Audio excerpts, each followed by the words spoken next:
Um, I have a question for you today that might feel, well, it might feel a little intrusive, Uh-oh. but I want you to really think about it. If I asked you to unlock your phone right now Okay. and hand it over so I could read through every single voice memo, every half-finished note, and every journal entry you've made in the last, say, 3 years, would you do it? Absolutely not. That sounds like an absolute nightmare, honestly. Right. I mean, it feels like the digital equivalent of someone walking around inside your brain with a really high-powered flashlight. Very bright, very unflattering flashlight. Exactly. It's messy, it's contradictory, and frankly, it's usually pretty embarrassing. We tend to treat those thoughts as disposable. Yeah, they go to what I like to call the paper graveyard. The paper graveyard, I like that. We assume that because those thoughts are fleeting, they just aren't valuable. But imagine if you did the opposite. And that is exactly what we are exploring today. Imagine you didn't bury that data, but you actually excavated it. Which is the premise of the document we're diving into today. 700 podcasts and I think 200 personal reflections. Yeah, 200.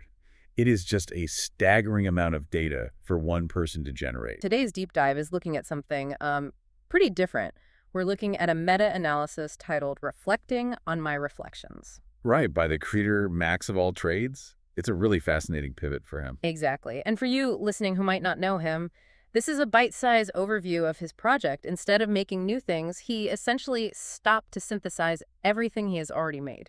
Yeah, he is trying to answer this fundamental question of, after years of talking, what do I actually believe? It's kind of an architectural project. He is basically building a second brain to map his own worldview. And he's not just, rereading old diaries. He's deploying a very specific tech stack to do this. Yeah, he calls it layered cognition. It starts with his raw thoughts and notion, which is just private, messy data.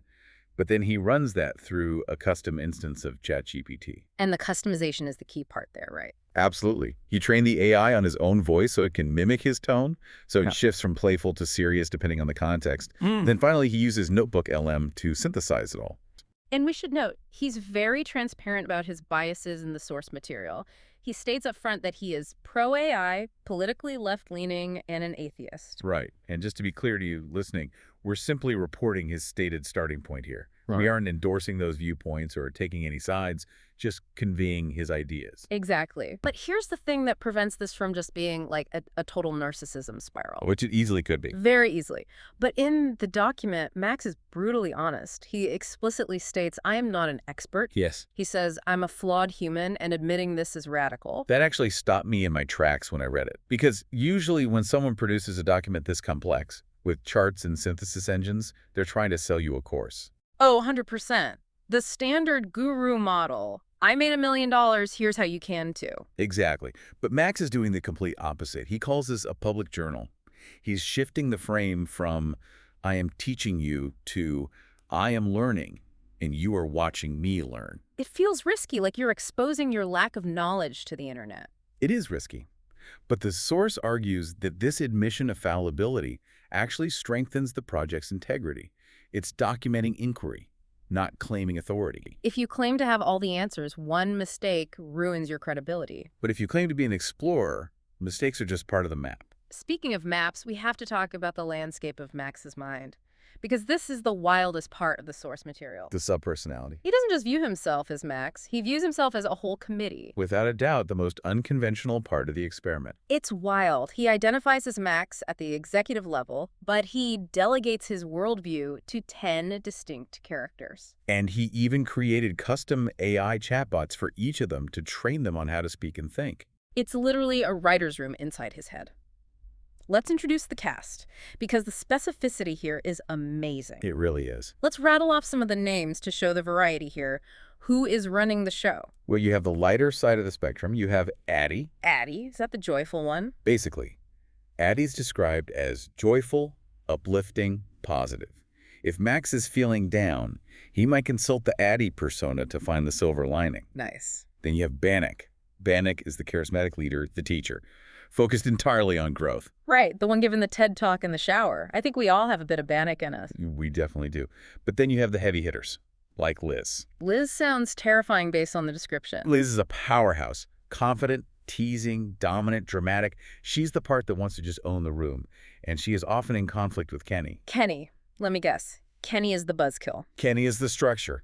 He is organized, logical, justice-seeking, dutiful. Kenny makes sure the rules are followed. I feel like my inner Kenny is constantly fighting with my inner... Who's the fun one? Tommy. Tommy, the playful trickster. But there's also Val, the assertive coach who is very decisive, and Tira, who is open-minded and introspective. And briefly, there are others too, right? Devin, Kelly, Mac. Yeah. Covering everything from being nurturing to being really sharp and inquisitive. Exactly. And honestly, it makes a lot of sense when you break it down as a cognitive tool. So he doesn't think he is literally 10 different people. No, the source is very clear. This isn't about clinical diagnosis. It's a strategy for structured perspective taking. Structured perspective taking. Think about how hard it is to make a decision when you're super emotional. You get trapped in one mode. You're angry, so everything looks like an attack. Right. By formalizing these personalities, he can consciously switch his viewpoint. He can say, okay, I'm feeling defensive, but what would Val say? And Val, the coach, might say, stop complaining and fix it. Or Tira might look at it introspectively. It makes internal conflict visible. It externalizes it. Instead of just feeling a vague ball of anxiety, you can identify, oh, Kenny and Tommy are fighting again. It prevents rigid attachment to one identity. And it prevents the creator from collapsing into a single tone. It preserves nuance. Because if you only listen to Kenny, you become a robot. And if you only listen to Addie, you become delusional. You need the whole committee. That makes a lot of sense. And that concept of nuance basically drives the entire second half of this document. It really does. Because once he built this engine and analyzed his thoughts, he arrived at a core diagnosis. The central tension of modern life, the fantasy versus reality problem. Yes. The source identifies a massive conflict between what society rewards and what reality actually requires. Break that down for me. What exactly does society reward? Society, especially our digital society, rewards speed, confidence, simplicity, logic, results. We want the tweet that explains the universe in 10 words. We want the leader who never shows doubt. But the source argues that reality requires the exact opposite. Reality requires humility, adaptability, cooperation. So we're building systems designed for speed on top of a reality that is fundamentally complex and slow. And that gap is what Max defines as fantasy. Now, we need to be careful with that word, because when you hear fantasy, you usually think of wizards and dragons. Right. But in this context, fantasy refers to the artificial frameworks we overlay on top of the world to make sense of it. The source includes things like money, politics, religion, corporate frameworks. Wait, money is a fantasy? Objectively, yes. A dollar bill is just a piece of paper. It only has value because we all participate in the shared fantasy that it represents value. It's a collective interpretation that keeps society running. Exactly. And the issue isn't that we have fantasies, we need them to survive. You need the fantasy of traffic laws to drive to work safely. So the problem isn't the map itself. Where does it go wrong? It goes wrong when we assert that the fantasy is the objective reality, when we confuse our interpretation for the truth. When we forget that money is a tool and start believing it's the only objective measure of human worth. Or when we think our political framework is the absolute truth. The source argues this is what leads to tribalism, anxiety, and burnout. We're trying to force messy reality to fit our neat fantasies. And reality always wins. It's interesting because all of his themes, AI ethics, media consumption, neurodiversity, they all orbit one central question. Which is? How do humans construct meaning in a complex world without losing themselves? It's a survival guide. And the answer seems to be avoiding the trap of thinking you have it all figured out. Which brings us to the meta critique. This is a crucial section. Max actually reflects on his own reflection. He offers a warning about the trap of being too deep. He critiques his own critique. He talks about the danger of the anti-confidence ego. That is such a fascinating concept. Anti-confidence can become its own ego. What does that look like in practice? It's when understated nuance becomes a shield or a personal brand. It's the danger of saying people live in fantasy or society is flawed. Because saying that creates distance. It creates superiority. Exactly. You start wearing your uncertainty like a badge of honor. The source warns against performing humility. Performing humility. Sounding measured and detached just to signal, hey, I'm above all this chaos. Right. And the correction for this, according to the source, is linguistic. Stop using the words they and people. Replace them with we and I. Yes. Instead of saying people easily confuse interpretation with reality, You say, I notice how easily I confuse my interpretation with reality. That is a massive shift. It brings you right back down into the mud with everyone else. The antidote isn't floating in total relativism. It's admitting specific failures and taking a stand when necessary. Concrete humility. Not just saying mistakes were made, but saying, I made this specific mistake today. Which leads right into the grand takeaway of the whole project. Modern life amplifies illusion and speed. Therefore, healthy humans must deliberately cultivate two things: interpretive awareness and humility. Interpretive awareness just means constantly asking, what lens am I looking through right now? Am I looking through the Kenny lens, the Liz lens? You can never see the world naked. You always have a lens. The goal is just to know you're wearing glasses. And swapping them out when needed. Max lists 5 solid personal conclusions for this: humility, curiosity, mindfulness, trust in others. And a tolerance for friction and failure. That last one is huge. Tolerance for friction. We spend so much time optimizing our lives to remove friction, but if you can't tolerate friction, you panic when reality doesn't match your fantasy. You become fragile.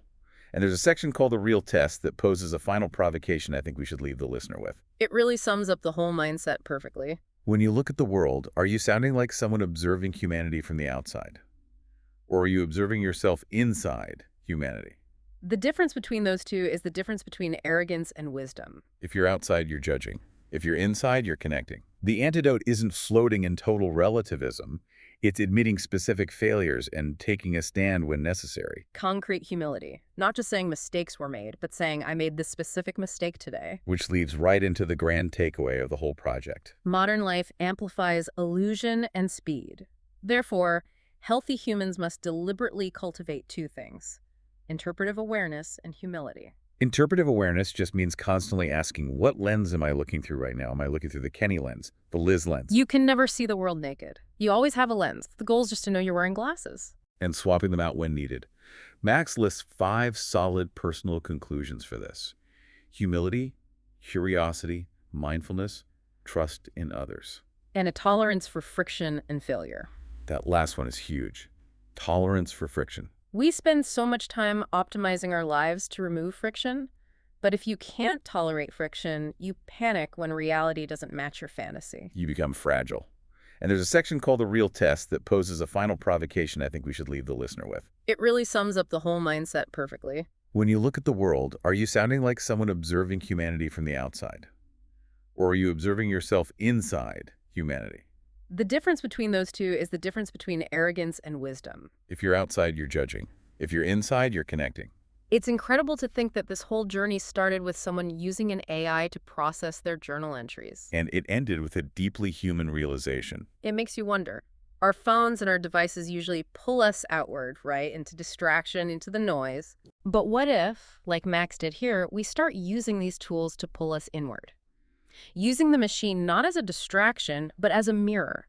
It might be the first step toward a totally new kind of digital era self-awareness. So, as we wrap up, here is something provocative to mull over on your own.